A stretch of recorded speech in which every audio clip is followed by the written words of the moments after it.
我好開心可以搞呢個畫展，因為我從來未試過係開自己嘅畫展嘅，所以今日呢就係我第一次開畫展。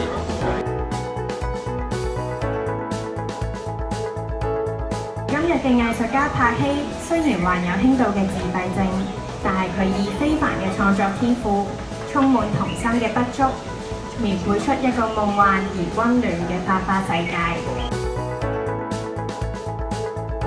其實就睇翻呢個展覽咧，我好感動嘅，因為年紀慢慢大咧，就覺得最珍貴嘅嘢咧就係真。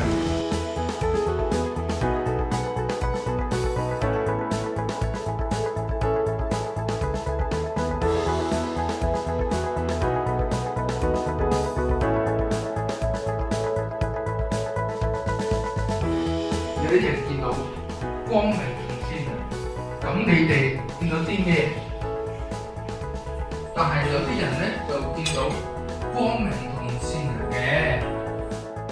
多謝好多朋友咁忙，咁都撥擁就嚟支持阿何柏希嘅畫展，咁啊，我就同阿陽光先生咧就合作咗好多次㗎啦，係一個好神奇嘅合作。我同佢咁多次嘅演出咧，由第一次到今日都好啦，我哋兩個係從來都冇 rehearsal 嘅。咁啊，今晚咧我會作我第一次嘅嘗試，係我唔用即係普通嘅語文嘅讀法，係純廣東話嘅朗誦嚇。咁係一個新嘅嘗試。咁我未去做呢個朗誦之前呢，我哋先介紹下陽光先生嚇，講下佢嘅赤白好嘛？大家聽到啊？皆さんこんばんは。彼はサクハチです。サクハチは一サクハシ一尺八寸咁解。咁咧係我哋中國嘅古樂器。響唐朝嗰時候咧，唐末宋初咧就經過日本訪華僧侶咧帶翻去日本，帶咗翻去之後咧，喺日本度落地生根。阿葉生咧聽咗我好多次㗎啦，呢個嘅講解。咁咧日本人咧一尺八寸咧就叫 isaku 下身一尺八寸，咁啊將簡化咗嚟到讀咧就係 shakuhachi。尺八咧根本就係唐朝嘅名稱，並唔係一個日本嘅名稱。咁但係咧，我而家呢一個手上呢個係日式嘅尺八，好簡單嘅啫。前邊4個窿，中間一個。咁呢度乜嘢都冇嘅，你睇到我又睇到你，非常之簡單。呢個係一個叫時竹。咁去到日本之後咧，發生咧兩個好有趣嘅變化。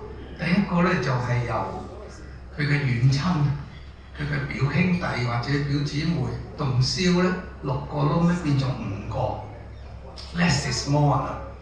咁第二個咧嘅變化咧就係唔再喺宮廷出現，就只可以喺寺廟裏邊吹簫。咁呢個咧只係尺八嘅真髓。咁今日咧，我會用吹簫嘅方式，就同大家同埋阿龍亞興一齊去互動。由於係即興咧，冇下個回合嘅，一定唔同㗎啦。咁龍亞興咧就俾咗佢個詩我睇咗，咁我有感受啦。第二咧，佢俾咗個好難嘅議題我，因為佢好喜歡舒曼作曲家嘅一首歌嘅《Trembling》，就係德文就係解夢境。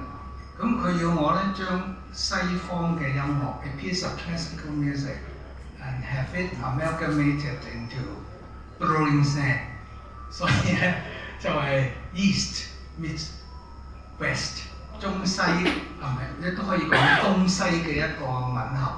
咁係真係好難，好有挑戰。咁我會一陣間睇下聽唔聽到舒曼嘅名曲嘅夢幻嘅一個嘅片段。咁咧就講得太長啦，我交翻個咪俾盧亞興。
我哋都係喊住嚟到呢個世界，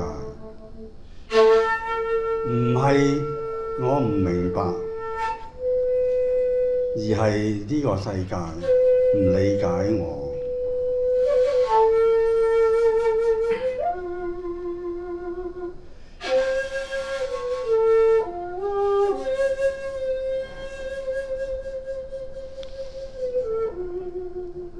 其實我同你都係一樣，冇乜嘢唔同。大家都係陽光下嘅一粒微塵。你有你嘅飄揚，我有我嘅方向。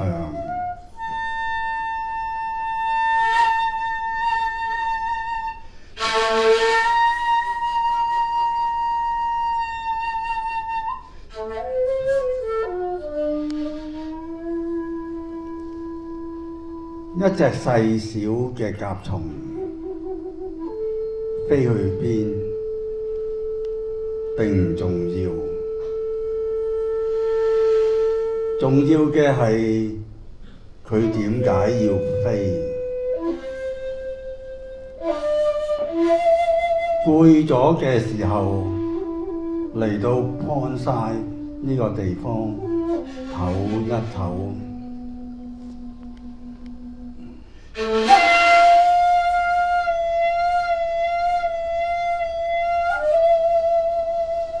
你理解又好，唔理解也罷，佢依然要飛。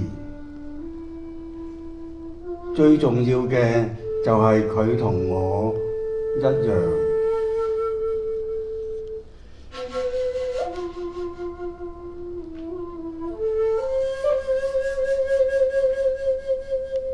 深深明白到，仲有好多個明天跟住要嚟。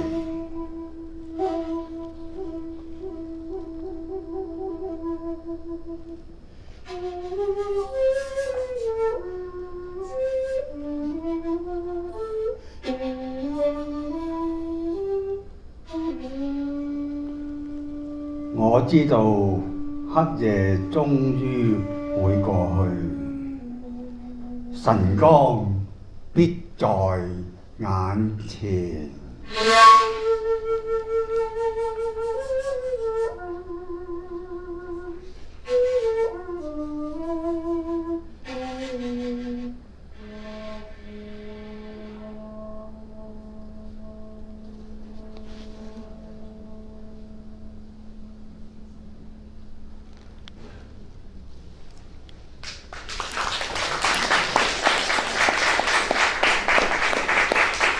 我都話咗佢嘅赤白係勁過我㗎啦。其實呢，大家都會聽得出我嘅朗誦係平平無奇，但係陽光先生嘅赤白真係引人入勝。多謝各位。多謝各位。我想講一講呢。